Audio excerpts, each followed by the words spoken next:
Bom dia pessoal, tudo bem com vocês? Aqui quem fala é o Gustavo Figueiredo, advogado, e é um prazer estar junto de todos vós mais uma vez. Hoje nós vamos continuar falando sobre o tema da uso capião, vai ser o vídeo parte 2, continuação daquele anterior. Já fiz uma postagem essa semana para vocês já irem se familiarizando do que nós iríamos conversar hoje. Bom, as espécies que nós vamos tratar vai ser a usucapião especial urbana, usucapião especial urbana coletiva, usucapião especial rural e usucapião especial rural coletiva.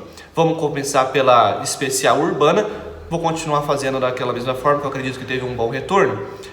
Vou ler o artigo junto com vocês e aí nós vamos esclarecendo o dispositivo legal, tá ok?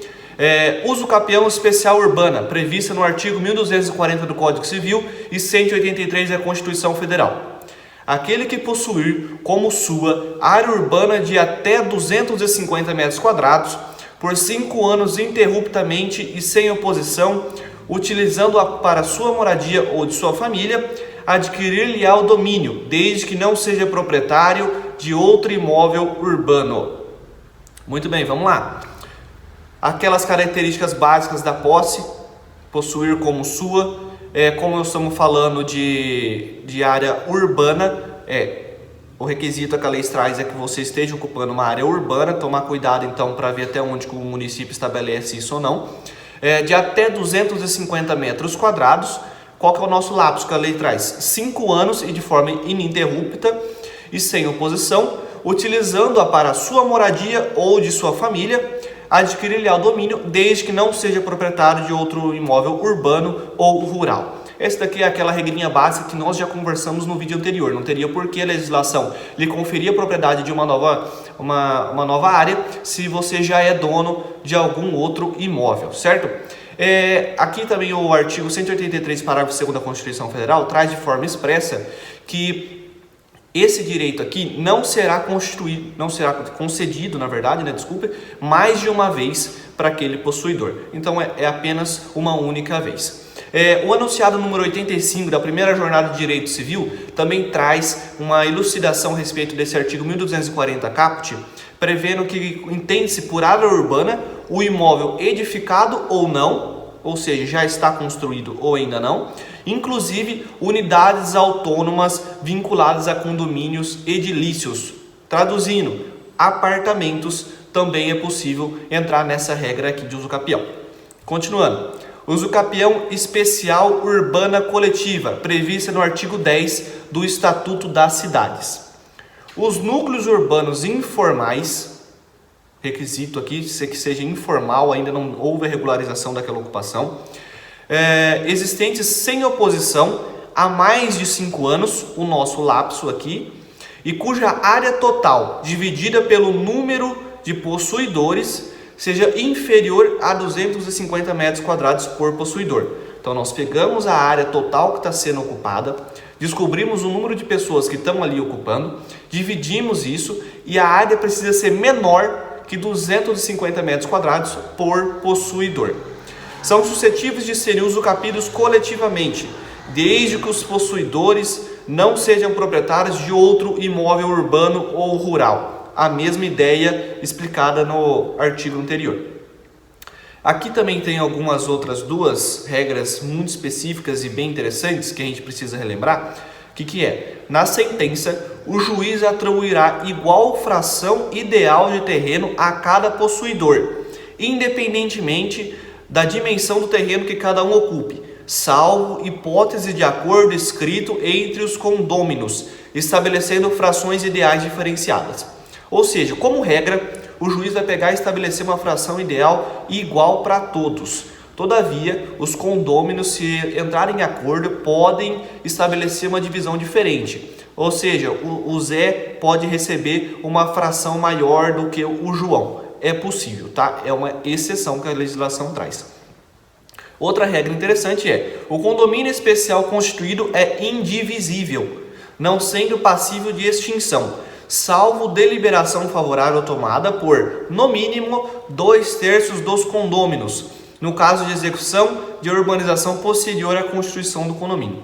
Novamente, como regra, o condomínio que foi constituído por aquelas pessoas ao reconhecer o usucapião, ele é indivisível, não pode ser extinto. Todavia, a legislação prevê uma exceção de, no caso, no mínimo, 2/3 desses condôminos preverem a dissolução do condomínio. Uso capião especial rural. Artigos 1239 do Código Civil e 191 da Constituição Federal. Aquele que, não sendo proprietário de imóvel rural ou urbano, possua como sua, por 5 anos ininterruptos, sem oposição, área de terra em zona rural, não superior a 50 hectares, tornando-a produtiva por seu trabalho ou de sua família, tendo nela sua moradia, adquirir-lhe-á a propriedade. Destrinchando isso daqui, não sendo proprietário de imóvel rural ou urbano, conforme já conversamos acima, a mesma regra. Possua como sua e pelo prazo de 5 anos ininterruptos. Vamos estar lá naquela regrinha do mnemônico, do TAP. Lembra lá da outra aula que nós falamos? As características da posse e o nosso lapso temporal de 5 anos. Sem oposição, área de terra em zona rural, isso daqui já seria até meio que lógico pelo nome da própria espécie, não superior a 50 hectares. Prestem bastante atenção nesse pedaço, pessoal, para não confundir com acres ou alqueires, alguns outros tipos de medida. Aqui são 50 hectares. Tornando-a produtiva por seu trabalho ou de sua família, tendo nela sua moradia. Requisitos cumulativos aqui, tá bom? Uso capião rural coletiva. Artigos 1228, parágrafos 4º e 5º do Código Civil. O proprietário também pode ser privado da coisa se o imóvel reivindicado consistir em extensa área, na posse ininterrupta e de boa-fé, por mais de 5 anos, de considerável número de pessoas, e essas nela houverem realizado em conjunto ou separadamente obras e serviços considerados pelo juiz de interesse social e econômico relevante. Vamos lá, é um artigo até um pouco mais extenso e ele traz várias regrinhas. Vamos estar verificando juntos, ó.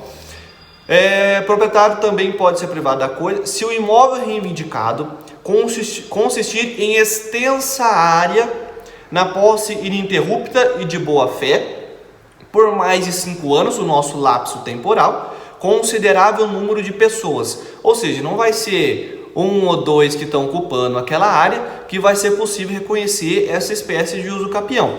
Se é necessário, tá dezenas, centenas de pessoas, de famílias ocupando aquele lugar para que seja possível estar presente a característica de uso capião dessa propriedade, tá ok?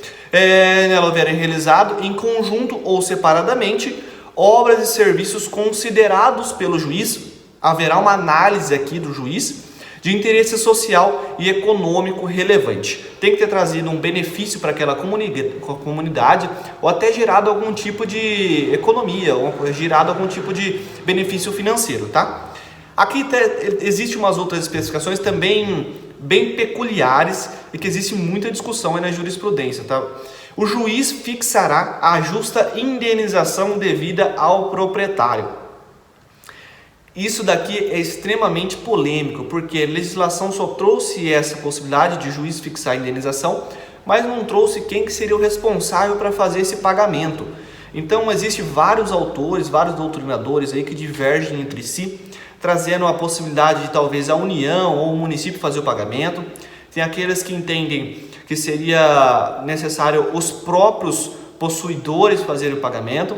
E existe aquele que defende que, por a legislação não trazer quem deveria fazer o pagamento, seria inconstitucional. Eu, particularmente, vou da mesma posição dos professores Pablo Stolzen e Rodolfo Pamplona, de que é uma norma que nasceu morta, vamos se dizer assim, porque ela é extremamente de ser cumprida. Se nós pararmos para pensar que as pessoas que estão ocupando um terreno ali que não são donas, vamos supor que elas já possuem uma condição financeira um pouco delicada. Então, como é que nós iríamos exigir que os próprios possuidores fizessem o pagamento dessa indenização? Da mesma forma, não teria como nós exigirmos que os entes federados fizessem esse pagamento, União, Estado, Município, qualquer um desses estados, porque não existe previsão legal para tal. Mas se nós tivermos que escolher, eu ainda seguiria o posicionamento do nosso ex-ministro Teori Zavascki de que quem deveria fazer o pagamento são os próprios possuidores. Como esse pagamento seria feito? Aí nós teríamos que analisar quais são as possibilidades existentes. Às vezes no local, como a lei exige alguma produção, algum desenvolvimento de interesse ali, às vezes daria para aproveitar até alguma renda que está tendo no próprio local. Bom, pessoal, eu espero que vocês tenham aproveitado essa nossa parte 2. Tentei fazer um pouquinho mais curtinho. Nas próximas vou tentar fazer mais objetivo ainda para vocês, tá ok? Aproveitem e logo nós voltamos com a nossa parte 3 da uso capião para finalizar o assunto. Um abraço e até a próxima.